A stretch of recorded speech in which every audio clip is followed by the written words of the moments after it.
Hi, I'm miltonchang of Bonsaiheirloom. Here's my puppy, a little messy because he was sniffing around in the bonsai garden, so I'm gonna let him loose.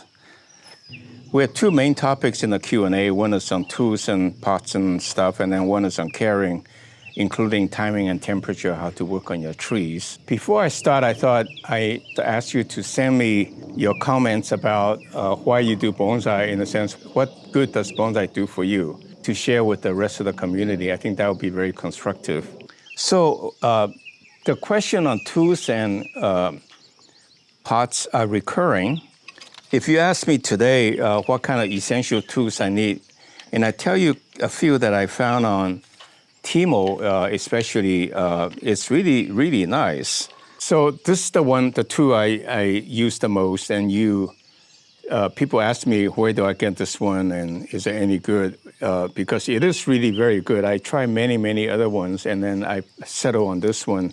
It's a no brand, in a sense, a generic brand, but you can identify by this little nice feature, which is quite ergonomic because it makes you hold your scissor very nicely, the cutter very nicely. And occasionally, this hinge will break, so I put a metal wire to hold it together. And then other times, this becomes loose, doesn't cut very well. Then you have to tighten this ever so slightly and maybe put a little bit of WD-40 in it to make it easy to turn. So this is generic, and I actually opened this and used that for a knife, which is very nice. So that's the cutter. Now, the other two things I found really nice recently is this little saw. This is about the shortest saw I've ever seen, and cuts really well because it's got these little notches. Now, again, a generic brand, no brand, very inexpensive, a few dollars, but it cuts really, really well. You have to kind of click it before you can put it down. And it's nice and short, so I can put it in a little package and hold it. But this one is really nice because it's a saw that's very, very narrow. Again, it's like $3-4. It's really cheap, but it's really sharp. And I can go in between branches to cut it. And so I found this very useful for small trees, for bonsai trees. And it can cut even big branches if you are patient with cutting. This, of course, I really advocate. This is a branded one I got from AliExpress. And you can get it from Amazon too. These are all stainless steel. It's called SK5. The numeral designation, the less smaller the number, the better. But SK is a Japanese translation of tool steel. And they all cut really well. Never mind, it's SK5, not SK3. That's what they use mostly. And they're stainless steel, so I don't have to worry about maintaining it, keep it outside, and use it when I can. And this is a thing that's really quite often you need to rake the soil, to break up the soil for that matter. And you can get these in stainless steel. That's, again, very nice. That's all I really need, these 5 things.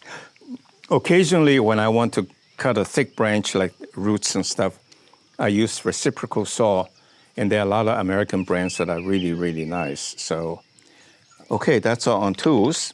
There are also a lot of questions about pots. The best known pots are from a little town called Yixing, and that's outside, not far from Shanghai, within driving distance. And it's been making pots for hundreds of years. And there's only a limited number of kilns now because of the pollution issue. And they term the clay that they have, they call it purple clay, which is not quite true, but it's more of a dark brown clay. You can see this is a Bonsaiheirloom pot. We put a logo here. But I want to contrast. This is a nursery pot that you can buy at kind of a florist for putting potted plants in. And then this one is an artisan pot. Basically, you go to local shows or bonsai shows, and people make these pots. They are very nice, nicely finished and all that. They could be, or they are more expensive than the Yixing pots. Of course, then there are the Japanese pots. Japan in the early days have sent a lot of scholars to China to learn crafts. And so they are able to duplicate very, very nicely, in a sense, they refine it, the kind of a design out of Yixing and use very similar clays, but they are really very nice. But on the other hand, they are very expensive.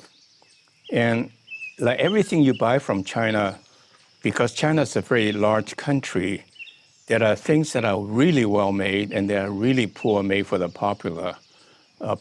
So you have to be a little careful with what you buy and what you pay for. A nice Yixing pot could be, a couple $100. An equally nice Japanese pots in the good old days anyway, it could be $500. And a poorly made Yixing pots could be $5. So you really have to know. One way I tell is by the resonance. I'll come a little closer. You can hear this is a pretty good pot. You hear the sharp resonance. Of course, that's somewhat dependent on the size. You can see this smaller thud. Whereas this one is very dense. It's almost like a bell. And that shows you it's really high quality. The clay is very dense. They didn't put a lot of sand to expand the volume. And then they have firing technique and sequences to make it really strong. They are hard to break.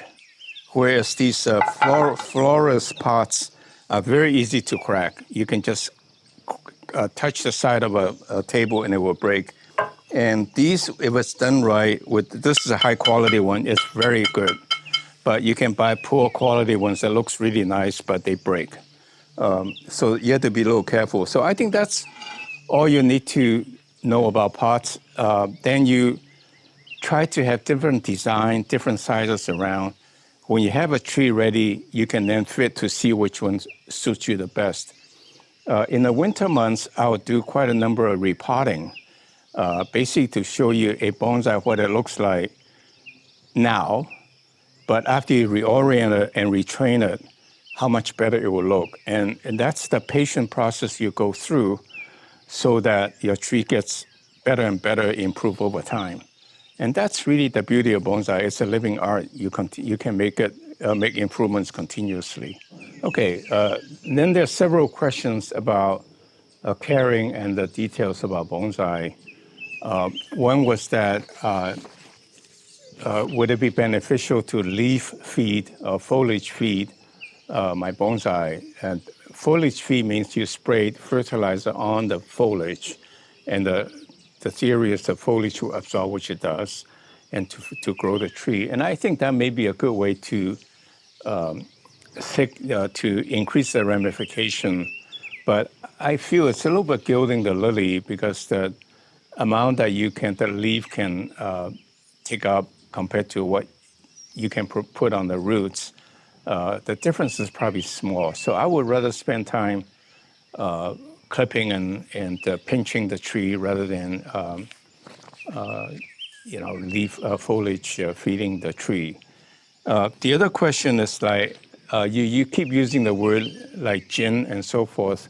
What does it mean? Well, I'm sorry, I just assume everybody knows. It's a Japanese word for dead branches. And I think the shari is show the dead trunk, parts of the trunk that's dead. And it just means, the branch is dead and the part of the bark fall off to show the white wood inside. And what you can do is you can take a long branch, you cut it, and then I use a plier to peel off the bark quite easily, and then it would turn white in, let's say, a few months. Then there's a whole bunch of questions about cold, taking care of the trees in the winter in the cold areas. Well, I don't have too much experience in dealing with cold trees, but one viewer wrote that, hey, trees grow in the wilderness in a very cold temperature. They're fine. So why do I need to protect my bonsai? Well, the difference is that a tall, big tree in the wilderness have very long tap roots. And so that doesn't freeze over. Whereas your bonsai pot is so shallow, I don't know how bad it can get freeze over to the point that would damage the roots. So yes, in bonsai, you definitely, in cold weather, you need to cold protect them. And it could mean nothing more than just move into the garage or cover it with soil, for that matter, or compost to keep the frost or the real cold air from the roots. So a couple questions on when can I cut the tree, the way you cut and grow your trees. Well, you can do that anytime. Wintertime, of course, you can see a little bit better where you're going without all the leaves there. But you can clip them at any time of the year if it will defoliate if necessary. But one word of caution is do not cut your tree too often. Sometimes a tree grows out of shape, and you have an urge to cut it to put it back in shape. Let it go for a while so that the branch can grow long and feed the tree and thicken the trunk. So don't do that too frequently, but do it if you have to. Like your friend is showing up, you want to show your tree better, by all means cut it, but keep it growing for a while. And then there's another very good question about, I have a birch tree. What happens if I top the tree, top the top? Well, birch doesn't shoot out really well because at the top they kind of like spread out, and also they take a lot of water. Unless you have a lot of water, they don't branch out really well. And it's interesting to note there is a forest in Arizona that's well documented that the entire forest is out of one tree. It's a cologne, because the roots go out and come up and keep going until it fills a whole valley. And so one thing you can do with a overgrown birch is to actually cut it all the way to the bottom. If you cut it some ways up, it's fine too. But cut it all the way to the bottom and to force the side shoots to grow up. And you may have a nice clump and put it in a bonsai pot. It will look really nice. So try that and tell us how it works to make the bonsai into a clump.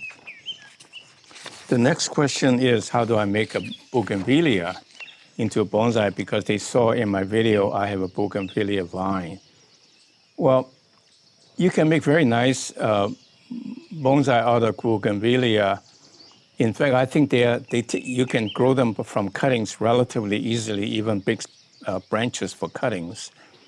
And the trick for them, and of course, if you do cutting, I think the best time is probably early spring and summertime, but keep them moist so it doesn't dry it out. The trick about growing bougainvillea bonsai is to keep it under full sun all the time. That's how they bloom. Otherwise, they just keep growing beautiful leaves but no flower. I have a beautiful one, a big trunk, but a good friend of mine asked for it, liked it, so I gave it to him. So I don't have any bougainvillea. On the other hand, he dug up 3 or 4 big bougainvillea in his garden, so he's going to bring me one, and I use that for demonstration in the future. So stay tuned. And I hope you like my video. Click love or like. I enjoyed the encouragement, and I need the brownie points. And also subscribe to our video so that we can send you notices for a new video when they're becoming available, so that you don't miss any good information. Our goal is to make Bonsai Heirloom the trusted site for bonsai information, so please stay tuned.